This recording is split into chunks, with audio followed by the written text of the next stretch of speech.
Oh, nice. You just had a Hey! 3-month-old son. Yeah. Actually, I found out I was pregnant because of him. He just came and put his nose on my belly every day and wouldn't leave. And I was like, what's going on? He would just do that again and again and again.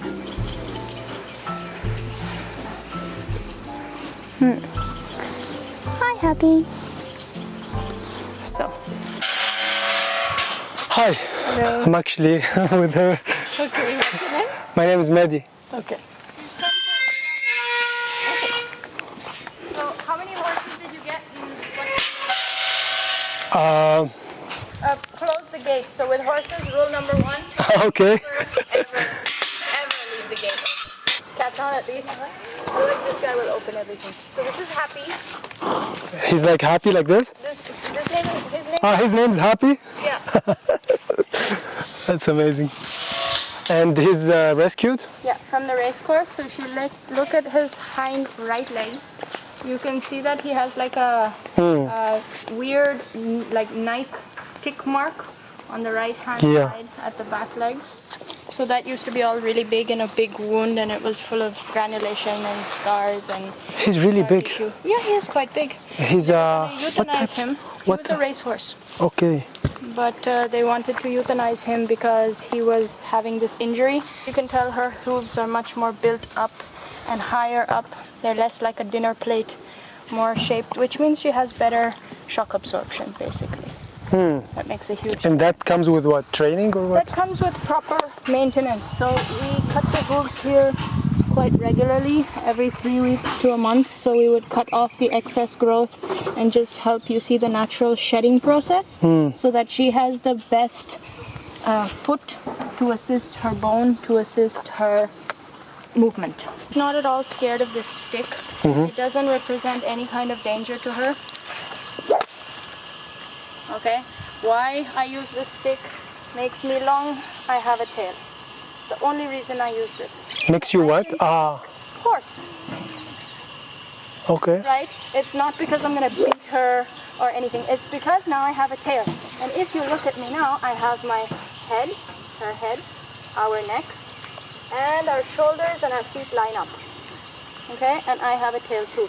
So if I ask her to come with me, and then my tail starts to tell her about my state of mind, she understands. If I ask her to stop, so stop. If I put my tail as if I had turned around to ask her to come back with me, Madam will step back. The whole idea is to have a medium that they can understand. When they follow each other in the wild, there is face and there is tail, right? And that's how they know distances. And the more angrily you shake your tail, the more it means that you're annoyed. Wow. And they understand that, okay?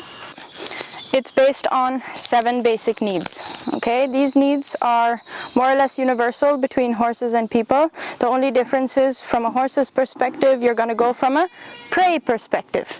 They are prey animals. Their eyes face sideways.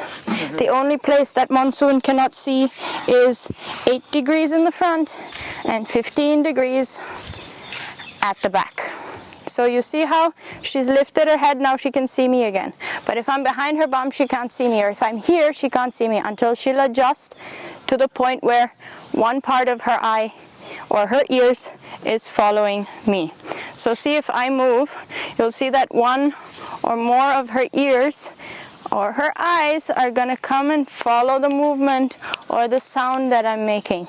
Even if it's very subtle, just watch. There. There. So the basic needs that Monsoon has are, number 1, safety. Yeah, she needs to feel safe and comfortable. I have a question. Yeah. One of the horses we have, it's really scared all the time. Like whenever You go close? she's very scared. Okay, so what you need to do is you need to show her that you're listening to her. Horse whispering is bullshit. You are not horse whispering. You are horse listening. Your job as a leader is to make sure that everybody in your herd is listened to. Everybody has their needs met. So see, she told me she doesn't want me to touch her ear. So what am I going to do? I'm going to give her the space. And then I'm going to try and see if I can get her interested in coming to me, because then it's her choice. So I'm just going to do this kind of half circle where I'm asking her hind to move away and her front to come towards me. And this is like... This is my way, yeah. Basically the whole time it's working. Right now it's in neutral.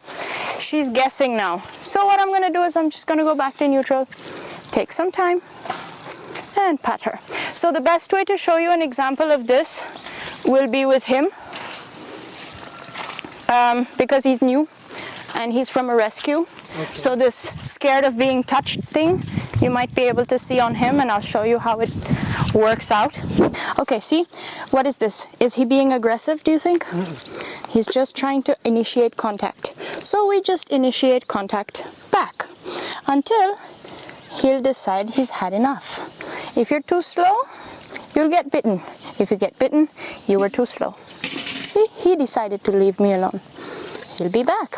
But if you do this every time, eventually it's no longer a game where it's about power, but it's about receptivity and response. So he wants to play with this. This he can play with. That's fine. As it's not me trying to threaten him or to hurt him, this is a tool we use in play. So it's only fair he can play with it as well.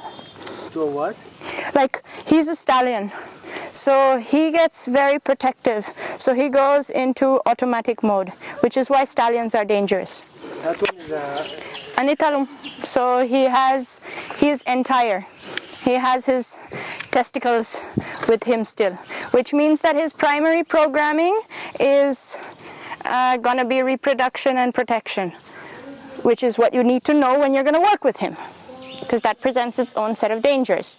Doesn't mean he's dangerous. It means that he is programmed to do things in a certain way because he's a horse. So our job is to give him a toolbox to function in the human world. all right. Asking him to move his bum away by using the stick. See, again, I'm doing this half circle thing, but now I'm going to create pressure by moving away. And give him the time and space to think about it. If you look at him right now, he has one ear on you. He's looking in my direction. He's thinking. He's wondering what to do. I'm going to wait and see. And then I'm going to put maybe a little more pressure. Fari's always listened to me, so that you might have a chance where she doesn't react. Basic needs number one is safety. When I'm in here, he's safe. I'm never gone, and I'm not ever gone and hit him. Okay? That's not the point. Whenever I'm around him, things are happening. Small things. Okay? But he's always had his food. He's always been able to pee and poop and feel comfortable with that. He's always been able to sleep properly so that his mental, physical, and physiological being are in one part. They're functioning together as a group. They're building something. You don't want them to come with their foot and do this. See? His response? Yeah. He's very scared. He was what? Hidden? He was rescued by a place called Besant Animal Memorial Dispensary, and they did an amazing job on rehabbing his hooves. I don't know if you can see, but here he has a big scratch on the inside of his hoof, which was covered in maggots. So flies had come and made eggs and stuff. And in the beginning, he didn't even let me lift his feet.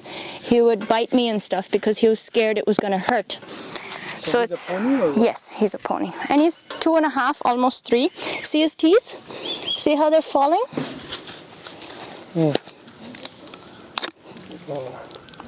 See?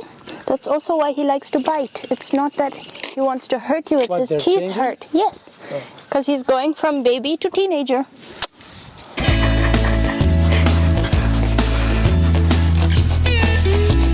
Here, you can scratch my leg for me. Here.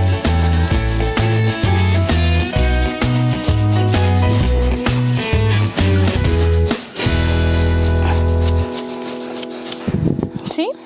That way I could stand almost behind him in a non-threatening way. He didn't have to fight me, I didn't have to fight him. And we've accomplished something together, which has to do with body care.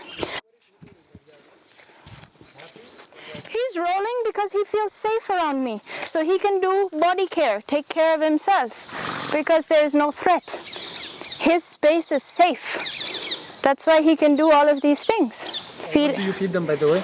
18 different types of feed that are mixed together according to their underlying diagnoses. Because they are rescues, they have some things that, you know, they came with, some problems they came with.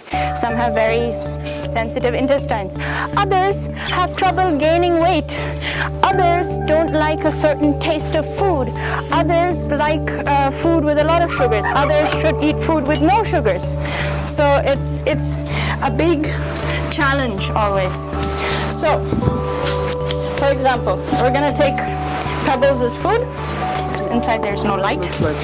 So I would like to find food without corn, because corn is not so great, but this is chickpea hulls. This is barley and oats. Then in here we have hemp cake. So the hemp seed oil waste product we put in. So about 50 grams for a pony per day and 100 grams for a horse will meet their dietary fiber nutrition requirement for a day. Yeah? If a stranger comes up to you, see, there you go. So nice. Yeah, so remember, consent. If people just come and touch you, what will you do? Huh? If somebody just comes and touches you, what do? You fight. Of course. Depends on the person. Yeah, true. As a man, maybe you have the luxury of saying that. As a woman, I'll tell you, we will fight. And they can't speak. They can't say, oh, get away from me. So what will they do? They will bite, they will push, they will chase, they will scare. Happy. Happy? Do you want more food? You want more food? Yes? Oh my God, you want more food? But I already fed you so much food. Yes? But you want more? You have to ask Pebbles. You have to ask Pebbles, can he have some of your food? Oh no, she says no. Sorry, Happy. No food for you. Yes? You want so much? So basically this is a tick he got from the race course. When he would get anxious, this is what he would do. So for hours in a day, this was his kind of programming. So to change it into a game, I ask him questions. He says yes. It looks cute. It turns from something which is a tick and mentally inbuilt that he does over and over and over and over and over and over again to something which he does for fun. Happy, you want a small bite? Yes? Oh, wow. Here, Baba. And, you know, they're vegetarian. They don't want to eat your fingers. Oh, they are? They're completely vegetarian. They will not want to eat your fingers. It's not tasty to them. Not like dogs? No, dogs might like to eat your index finger, maybe. I'll show you with Monsoon a little bit more of what we can do. So I'm going to go back to the beginning, the middle, and the other end of the class, which has to do with their basic needs: safety, ingestion and excretion, sleep. Those three apply to us and to them. The fourth is motion, the ability to move around. So again, this guy did this head thing because he didn't have the freedom to move around, right? So now we've created it into a game and he's always loose, so he doesn't have to do those patterns. Another one is association. The ability to meet each other, to interact, to push, to bite, to play. That is also extremely important. Yeah, she loves to interact. She'll try to, like, yes, exactly. Very good, very nice. Now you've sullied up the lens. Come here, Mons. Come on. Good girl. Come on. Good girl. So this breed of horses is actually very much compared to Arabian horses, because they say that Arabian horses and Maori horses are the same kind of crazy.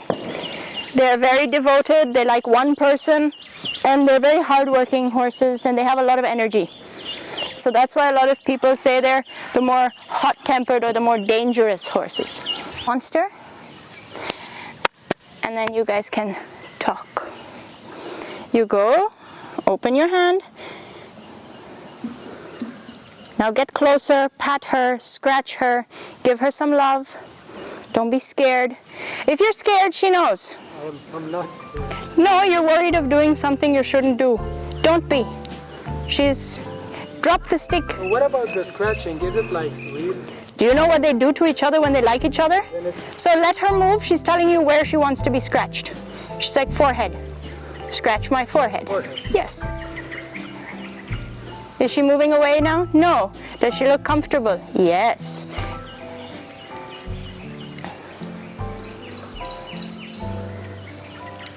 All right, so now try something. I don't make eye contact with her. I look at that part. You look at that part or at the feet. Because what do you want to move? That part or the feet? Yep, keep going.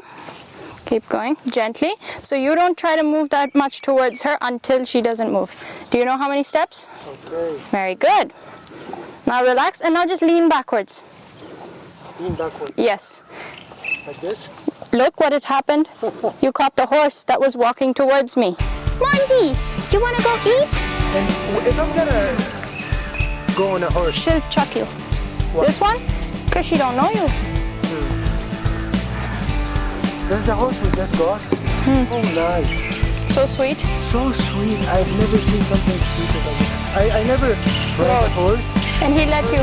so easily. There's some, they're like that. There are others, they're not like that. I got her with her child. Oh, And sweet. they're both happy. Amazingly sweet.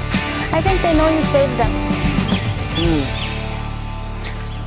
It was so nice for this session. Well, I learned a it lot. was a very short session and we went a little bit all over the place. We didn't have a linear lesson, but I hope you learned and you enjoyed connecting with Monsoon.